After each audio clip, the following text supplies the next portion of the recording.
जय हिंद साथियों। आज हम बात करते हैं वर्णमाला के बारे में। तो वर्णमाला को समझने से पहले हम उसकी परिभाषा की जानकारी लेते हैं और समझने का प्रयास करते हैं। सबसे पहले हम देखते हैं कि वर्णमाला वर्णों के व्यवस्थित क्रम को वर्णमाला कहा जाता है।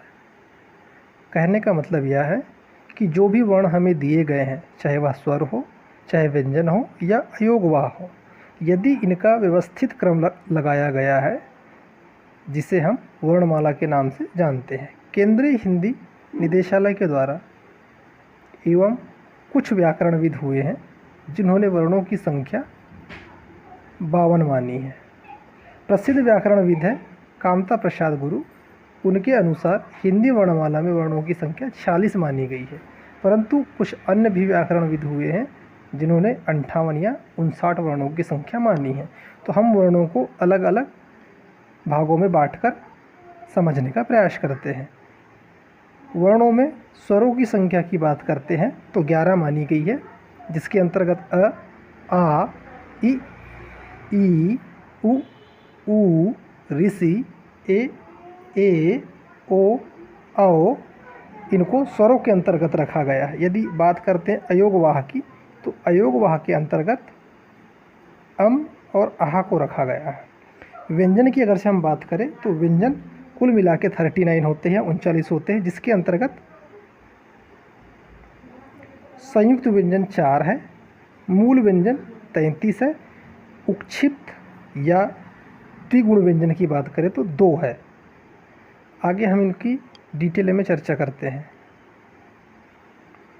आगे हम बात करते हैं कि स्वरों का जो वर्गीकरण है वह जिह्वा के आधार पर या मुख के विवर के आधार पर, मुख खुलने के आधार पर 4 भागों में इसे विभाजित किया गया है। संवृत स्वर, अर्धसंवृत स्वर, विवृत स्वर और अर्धविवृत स्वर। आगे हम बात करते हैं कि संवृत स्वर उसे कहा जाता है जब मुख जो होता है वह कम मात्रा में खुला जाता है। जैसे कि हम ई, ऊ यदि हम इनको बोलते हैं या उच्चारित करते हैं तब मुख जो है वह कम मात्रा में खुलता है। थोड़े से अधिक मात्रा में जब मुख और खुलता है, ओ को बोलने में मुख थोड़ा अधिक खुलता है, इसलिए इसे अर्धसंवृत में रखा गया है। विवृत का अर्थ है कि पूरी तरह से जो मुख है वह गोले के आकार में या पूरी तरह से खुलना। आ को बोलने के लिए हमें मुख को अधिक खोलना पड़ता है, सबसे ज़्यादा खोलना पड़ता है। यदि अर्धविवृत की बात करें तो जिस प्रकार से विवृत स्वर को बोलने के लिए मुख को खोला जाता है उससे थोड़ी कम मात्रा में मुख को खोला जाता है। जैसे ए, औ। इसके डिटेल में यहाँ पर इसकी परिभाषा दी गई है। आगे हम और भी जानने का प्रयास करते हैं। आगे हम बात करते हैं तो जिह्वा की स्थिति के आधार पर, यदि जिह्वा की स्थिति की बात करें तो जिह्वा की स्थिति को 3 भागों में बांटा गया है। पहले स्थान पर रखा गया है अग्रस्वर, जो जिह्वा के सामने से बोला जाता है। जैसे ई, ए जो है, ये जो है अग्रस्वर बोले जाते हैं क्योंकि इसे जिह्वा के सामने वाले भाग से बोला जाता है। यदि जिह्वा के मध्य भाग की हम बात करें तो सिर्फ और सिर्फ आ जो है उसे ही उच्चारित किया जाता है। पश्च स्वर की अगर से हम बात करें, आ, ऊ, ओ, औ, इसे ऐसे समझिए कि यदि हम बात करते हैं इन 5 स्वरों की, यदि हम इनको समझें तो हम समझ सकते हैं कि ऊ, यदि जिनमें ऊ है वह पश्च स्वर से उच्चारित होता है या पश्च स्वर कहा जाता है, जिह्वा के पश्च भाग से निकाला जाता है। जैसे कि जो ऊ है, अब हम बात करते हैं ऊ, तो ये जो ऊ है, ऊ से ही हमारा क्या बना है, आ बना है और आ भी बना हुआ है। यदि हम बात करते हैं ओ की, तो ऊ जब तक नहीं रहेगा ओ नहीं बनेगा, तो ऊ से ही हमने ओ को बनाया है। यदि हम औ की बात करें तो औ भी कैसे बना है, औ को भी हमने पहले ऊ बनाया, फिर उसके बाद में हमने औ को बनाने का प्रयास किया। तो ऐसे आप इसको याद कर सकते हैं या लिख सकते हैं, समझने का प्रयास कर सकते हैं। यदि आप ऐसा इसको समझेंगे तो आसानी से आप इसे समझ पाएंगे। तो आगे हम बात करते हैं कि हमने यहाँ पर देखा कि जीवा की स्थिति के आधार पर 3 भागों में बांटा गया है। फिर ओठ की बनावट के आधार पर अगर से हम बात करते हैं तो ओठ की बनावट के आधार पर वर्णों को 2 भागों में बांटा गया है, वृत्ताकार स्वर और अवृत्ताकार स्वर। वृत्ताकार स्वर वह होते हैं जिसमें ओठों की बनावट ऐसे गोल सी आकार की हो जाती है, ऊ ऊ ओ औ। ये जो स्वर है इन्हें बोलने में हमको या हमारी ओठों को गोल आकार का रूप लेना पड़ता है। यदि हम अगर से अवृत्ताकार की बात करें तो अ आ ई ए ये जो स्वर है इन्हें बोलने में जो ओठ की आकृति है, बनावट है, वह पूरी तरह से गोल नहीं हो पाती है। आगे हम बात करते हैं उत्पत्ति के आधार पर स्वरों की बात अगर से हम करें तो उत्पत्ति के आधार पर स्वरों को 2 भागों में बांटा गया है। मूल स्वर, ऐसे स्वर जिन्हें बोलने के लिए दूसरे स्वरों की आवश्यकता नहीं होती, इन्हें मूल स्वर या ह्रस्व स्वर भी कहा जाता है। मुख्य रूप से जो मूल स्वर होते हैं वह 4 होते हैं, अ ई उ ऋषि। अब बात करते हैं दीर्घ स्वर या संधि स्वर की। तो दीर्घ स्वर या संधि स्वर उन्हें कहा जाता है जो मूल शब्दों के मेल से या योग से बनते हैं। जैसे अ से अ मिलाया जाए तो आ बनता है, वैसे ई से ई मिली तो ई बनता है, ऊ से ऊ को अगर से मिलाओ तो ऊ बनता है, वैसे ही अ में ई को यदि मिलाए तो ए बनता है, वैसे ही आ में ऊ को यदि अब मिलाते हैं या जोड़ते हैं तो ओ बन जाता है। इन्हें संधि स्वर कहा जाता है। उच्चारण की अगर से हम बात करें तो उच्चारण की दृष्टि से स्वरों को 2 भागों में बांटा गया है या मात्रा के रूप में, लघु स्वर और दीर्घ स्वर। लघु स्वर का मतलब होता है एक मात्रा। यदि जहाँ पर एक मात्रा लगी हो, जैसे कि अ ई उ और ऋषि, इनमें एक मात्रा लगी हो, इन्हें लघु स्वर कहा जाता है। बात करते हैं दीर्घ स्वर की या गुरु स्वर की, जहाँ पर 2 मात्रा अर्थात लघु स्वर से 2 गुना समय जहाँ पर लगता है उन्हें दीर्घ स्वर या गुरु स्वर कहा जाता है। जैसे आ ई ए ओ औ, इन्हें गुरु स्वर की स्थिति में रखा गया है। आगे हम बात करते हैं उच्चारण की दृष्टि से अगर से हम बात करें तो उच्चारण की दृष्टि से स्वरों को ध्वनि उत्पन्न करने की दृष्टि से कंठ, तालु, मूर्धा और ओष्ठ के अंतर्गत रखा गया है, 4 भागों में बांटा गया है। यदि हम कंठ की बात करें तो जो अ है और आ है, यदि आप उच्चारित करके देखेंगे तो आप इन्हें कंठ के द्वारा उच्चारित करेंगे। जैसे कि अ आ, जब आप उच्चारण करेंगे इनका तो कंठ से आवाज़ आती है। उसी प्रकार से हम बात करते हैं ई।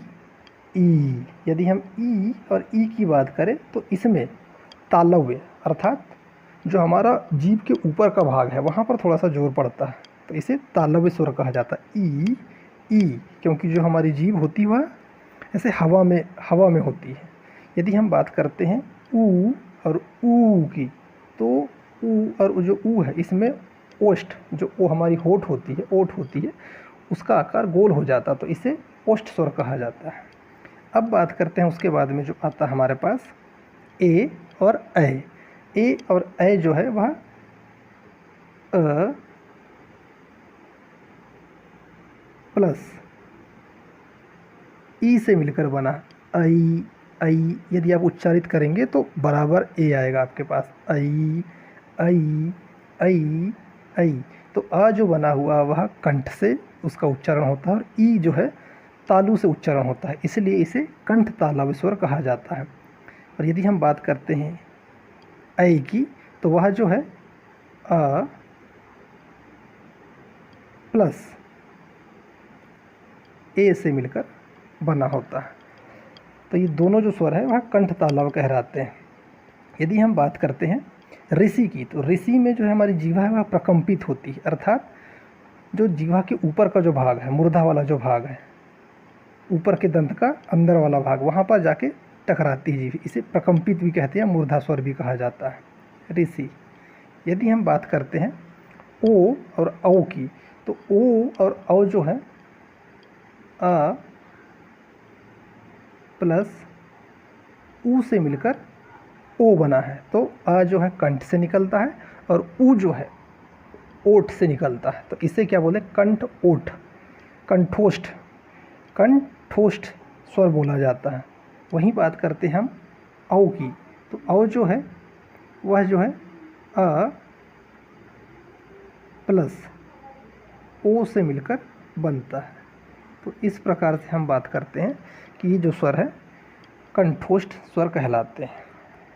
आगे हम बात करते हैं अयोगवाह वर्ण। अयोगवाह वर्ण वह होते हैं जो स्वरों की गिनती में या संख्या में नहीं आते हैं, जैसे कि अम और आहा।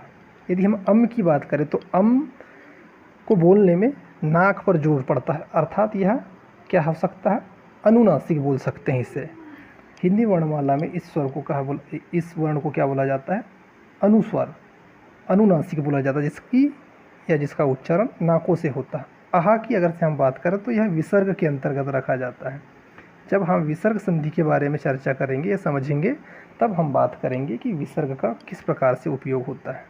उसी प्रकार से अनुनासिक स्वर की यहाँ पर बात की गई। अनुनासिक जहाँ पर मुख से उच्चारण तो किया ही जाता है, नाकों में उसका जोर पड़ता है, जैसे ई, नाकों से उसका उच्चारण होता है, इसे अनुनासिक स्वर कहा जाता है।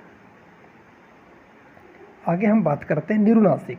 ऐसे स्वर जिनका उच्चारण सिर्फ और सिर्फ केवल मुख से होता है, उन्हें निरुनासिक कहा जाता है। कैसे स्वर कहा जाता है, निरुनासिक स्वर कहा जाता है उन्हें, जैसे कि आ, ई, ये स्वर। अब बात करते हैं हम घोष स्वरों की। ऐसे स्वर जहाँ पर घोष या कंपन होता स्वरों में, स्वरों को बोलने से, तो इनके अंतर्गत सभी प्रायः सभी स्वरों को रखा गया है इस कैटेगरी के अंतर्गत। अब बात करते हैं अल्प प्राण स्वर। अल्प प्राण स्वर वह होते हैं जिनमें कम मात्रा में वायु बाहर निकलती है मुख से, उन्हें अल्प प्राण कहा जाता है। इसके अंतर्गत भी प्रॉपर सभी स्वरों को रखा गया है। तो हमने यहाँ पर देखने का प्रयास किया और समझने का प्रयास किया कि स्वरों की उत्पत्ति किस प्रकार से होती है। सबसे पहले हमने परिभाषा को देखा, वर्णमाला की, उसके बाद में वर्णों की संख्या देखा, स्वर देखा, और स्वरों की हमने जब स्वरों का वर्गीकरण किया गया तो जीवा के आधार पर, मुख या मुख विवर के आधार पर 4 प्रकार के थे, संवृत, अर्ध संवृत, विवृत, अर्ध विवृत। उसके बाद में हमने देखा जीवा की स्थिति तो 3 प्रकार की थी, अग्रस्वर, मध्य स्वर, पश्च स्वर। उसके बाद में होठों की बनावट के आधार पर हमने देखा या समझने का प्रयास किया, अवृत्ताकार या अर्धवृत्ताकार और वृत्ताकार। उसके बाद में हमने देखा कि उत्पत्ति के आधार पर स्वर मूल होते हैं और संधि स्वर होते हैं। उसके बाद में उच्चारण, यदि मात्रा की बात करें तो जो स्वर है वह लघु स्वर और गुरु स्वर के अंतर्गत इनको रखा गया। बात करते हैं यदि हम ध्वनि के उत्पन्न की तो इसको 4 भागों में बांटा गया था, कंठ, तालु, मूर्धा और ओष्ठ। उसके बाद में हमने समझने का प्रयास किया कि कंठ के माध्यम से किन स्वरों को रखा गया है, तालु के अंतर्गत किन स्वरों को रखा गया है, मूर्धा के अंतर्गत ऋषि को रखा गया है। यदि हम बात करते हैं ओठ की तो इसे ओठ की बनावट के आधार पर उन स्वरों को रखा गया है जो ओठों से उच्चारित किया जाता है। फिर उसके अंतर्गत हमने देखा कि इनके जॉइंट से जो स्वर बनते हैं, जैसे कि ओ और औ, ये जो स्वर है यह बनते हैं कंठ और ओष्ठ के आधार पर, इन्हें कहा जाता कंठोष्ठ। उसी प्रकार से ए और ऐ जो हमने देखा यह कंठ तालव स्वर के अंतर्गत रखा गया है। आगे हम बात करते हैं अयोगवाह की। तो अयोगवाह के अंतर्गत अम और आहा को रखा गया। फिर हमने पढ़े अनुनासिक, निरुनासिक। इस प्रकार से हमने स्वरों को समझने का प्रयास किया है। यदि आपको क्लास अच्छी लगी हो तो प्लीज़ अपने दोस्तों को शेयर करें, चैनल को सब्सक्राइब करें ताकि आपको समय से ऐसी ही वीडियो मिलती रहे। जय हिंद साथियों।